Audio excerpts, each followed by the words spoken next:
say you have no races. Let's say you have no classes, no nothing. There's no purpose in your life. People need to have purpose to get up. They need purpose to perform. You need to get to a point in your life where there's nothing on the docket. There's no 5K. There's no, I'm going to get into school to be this or that, and still perform to the highest level. Because what people don't get is one day that thing's going to come up. And if you're not constantly performing without purpose, you're not going to be ready when the time comes. It's this magical thing, purpose, that we're all looking for. But what's funny about it all is that we need these things to perform.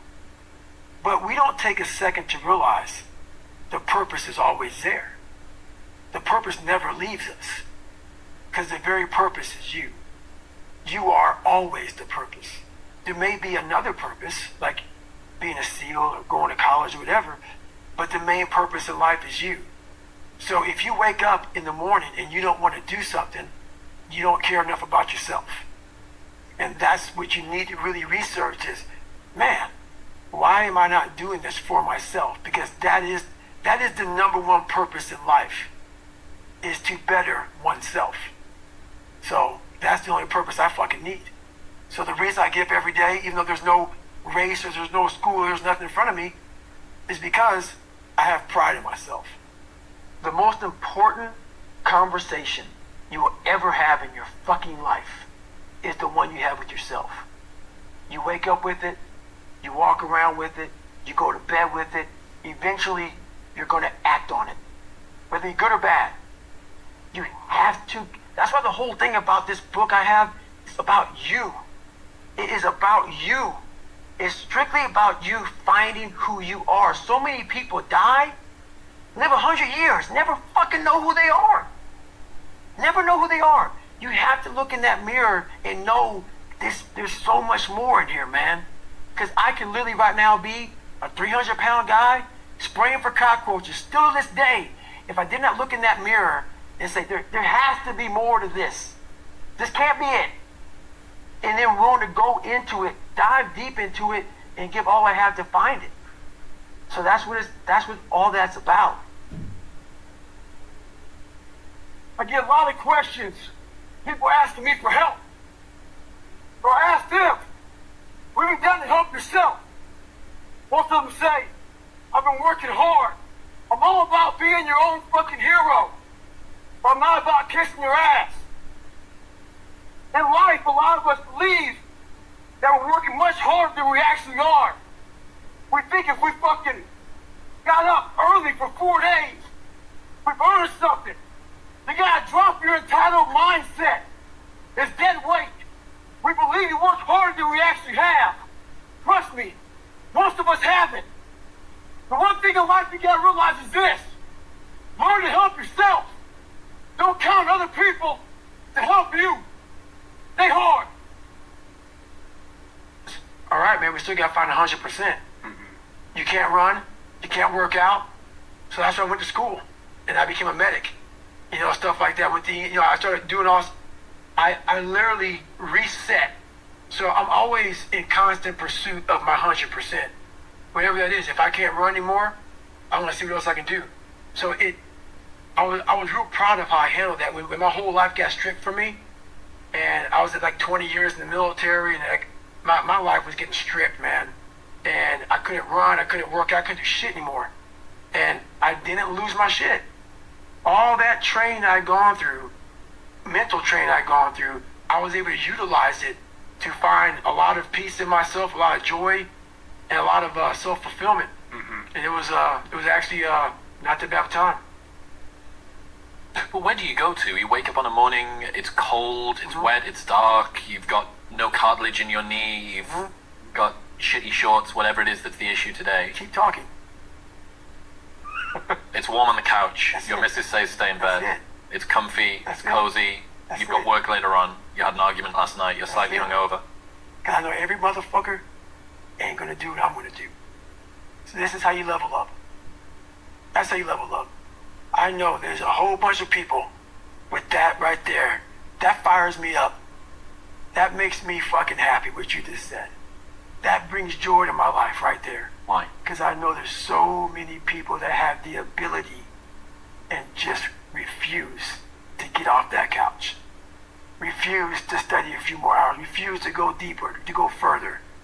And that's where I gain the advantage. It's so easy to be great nowadays, my friend, because most people are weak. Most people don't want to go to that extra mile. Most people don't want to find that extra because it sucks. It's miserable. It's lonely. You talk about that you were kind of, lonely by yourself.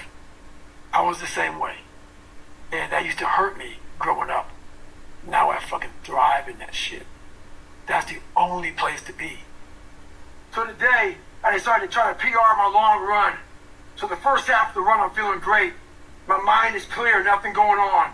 Think about nothing but my running pace, what I'm doing, my breathing, everything like that. Get to mile 15, I turn around, and the demons start to creep in. That inevitable wall is creeping up on me. When you push so hard, something's about to give. And I start to give. My mind started to break down. I started feeling my legs starting to hurt. I started feeling dehydrated. Started feeling sorry for myself. Started looking around. No one knows I'm fucking out here running. Why don't you go ahead and just stop?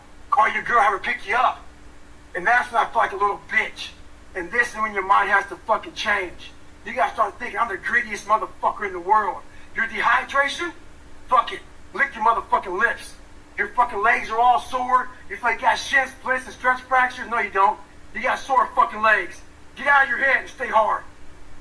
So many of us come from these small places in our mind that we're not willing to think outside of only what we've seen. Our mind works in such a small compartment. And one thing I was able to do was to dream. But don't make dreams your fucking master. But I was able to dream outside those fucking four walls of that small town. And until you're able to really put yourself into that dream, but don't make dreams your master, that's where you truly become what you're destined to become. A lot of people sit back and they dream about being a sports figure, or dream about being a SEAL, or dream about being an astronaut. And all it is a motherfucking dream. They don't put the work behind the dream. That dream has become their fucking master. When you become the master of your fucking dream is when you say, I want to go be a Navy SEAL. And you say, okay, I'm going to lose 106 pounds in less than 3 fucking months. The dream was the one thing I thought about, and the dream was now gone. Now, what comes in, the dream goes away, and the fucking laundry list of fucking details and tasks come up. Gotta do this, gotta do this, gotta do this, gotta do this. That's when you become the master of your dream. In the book, you tell people to make a list of everything working against them, every real, valid excuse. Right. Why do you have them do that? There's a lot of power in that list. So, in that list of who you are, what makes you fucked up, all these other things, it goes back to, once again, accepting. You have to first accept it before you can fix it. A lot of people walk around, oh man, I'm good. I'm good. No, you're not. You have to accept what you're not. You have to, and people don't want to do that. And that's the only way you can fix it. You have to accept it first before you can go on the journey. A lot of folks never even start the journey, man. They never start the journey because they live in this fake life that who they want to be, they act like they are, but they're not because they haven't fixed all this stuff yet. You got to fix this first before we can start our journey in life. So that's why I have them make this list. You fix these problems, now your journey can begin because you no longer care about how people are judging you. When you care more about how someone's judging you, you're going to stay right there. There's no forward momentum. So that's the whole thing about that list. So let's say the first one is you're not the smartest person in school. I had that issue. So my big thing was how I addressed that problem was I had to sit down. Each thing that is wrong with you has to be a focal point. You can't look at this gigantic list and say, I got to change all this shit. My God, this is crazy. No. You take off the first one. I want to be smarter. For me, that was my thing. I have to become more intelligent. I have such a severe learning disability, man. I can't retain shit. I had to now get that one thing and then strategize in that one problem. How can I do this? I'm not going to learn like you. I'm not going to learn like anybody else. How am I going to figure this out? So I then figured out, okay, where are my strengths here? Where are my weaknesses in learning? All right, man, how am I going to do this? And I figured out a way to do it by just strategizing. So how I learn to this day, if I have a big manual to study, I will have to get a bunch of spiral notebooks from the daggone store. And each page, I have to write each page out, maybe 10 times. So there was a 1,000-page dive manual that I got 18 months before I went to dive school. Most people, I'm not smart, I'm gonna go see if I can pass this test. I realized, hang on a second, I'm not smart. How can I get past this? How can I get through this obstacle?